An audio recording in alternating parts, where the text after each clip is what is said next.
Malaikat tak bersayap. Itulah istilah dari seorang gadis muda dari NTT yang tinggal menghitung hari akan hukuman gantung di Malaysia, tetapi diselamatkan oleh Bapak Prabowo Subianto.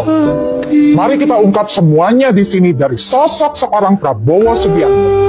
Pada saat itu, ada seorang gadis muda yang berteriak kepada Bapak Prabowo Subianto, "Bapak-bapak orang Indonesia, tolong jangan kasih mati saya di sini. Tolong selamatkan saya, Bapak." Gadis belia yang masih umur belasan tahun, sudah 3 tahun mendekam di penjara, negara bagian selatan Malaysia. Dengan wajah ketakutan memohon kepada Bapak Prabowo Subianto. Gadis belia itu bernama Wilfrida Soy, seorang gadis muda berasal dari NTT yang menjadi korban perdagangan manusia dan jadi pembantu rumah tangga di Malaysia.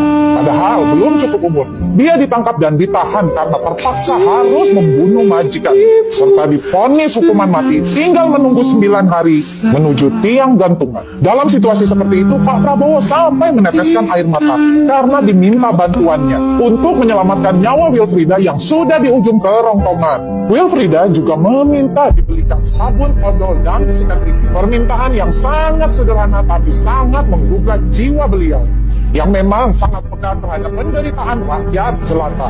Selama 3 tahun Wilfrida mendekam di penjara Malaysia, tidak sama sekali mempunyai uang. Tidak ada keluarga yang mendukung, bahkan tidak mempunyai teman. Pengacara yang disediakan oleh pemerintah Malaysia pun hanya bisa bertemu Wilfrida saat di ruangan sidang. Anak gadis asal Indonesia ini benar-benar sendirian. Tinggal menghitung hari akan menjadi korban TKW Indonesia selanjutnya yang dihukum gantung di negeri orang. Tetapi seorang Prabowo Subianto datang untuk menyelamatkan anak bangsa ini. Apakah Pak Prabowo Subianto benar hal itu menjadikan bahan sebagai pencitraan? Ia tentu tidak. Di tahun 2013, utusan pastor dan gereja Katolik yang sudah kemana-mana memohon bantuan, termasuk kepada Presiden SBY untuk menyelamatkan nyawa Wilfrida. Tetapi saat itu pemerintah menemukan jalan yang buntu. Akhirnya, utusan itu dibawa oleh seseorang yang mengenal Pak Prabowo dan langsung menghubungi para pejabat tinggi dan penasehat hukum di Malaysia. Dan besoknya pun beliau langsung mengontak adiknya, yaitu Pak Hasim, untuk meminjam pesawat dan terbang langsung ke Malaysia. Beliau menjumpai Sri Muhammad Syah, yaitu pengacara termahal di Malaysia. Karena pilu anak bangsanya itu, beliau langsung bertindak cepat karena persahabatan internasional Pak Prabowo yang sangat luas. Termasuk di Malaysia, beliau bisa langsung berkoordinasi dengan tangan kanan Perdana Menteri Malaysia.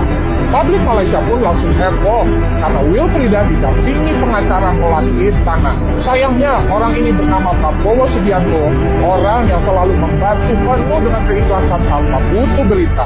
Berita Wilfrida baru heboh di dalam setelah harian Malaysia memberitakannya sampai sekarang.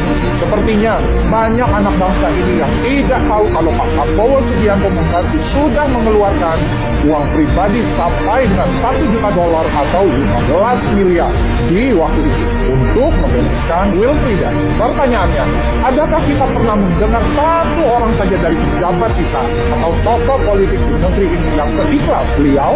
Disinilah saya baru paham apa yang dikatakan oleh almarhum Gus Dur tentang seorang Prabowo Subianto. Ini nih Gus, menurut Gus Dur mana yang kira-kira akan dipilih oleh rakyat dan diterima oleh rakyat Indonesia? Kalau orang yang paling ikhlas kepada rakyat Indonesia itu Prabowo.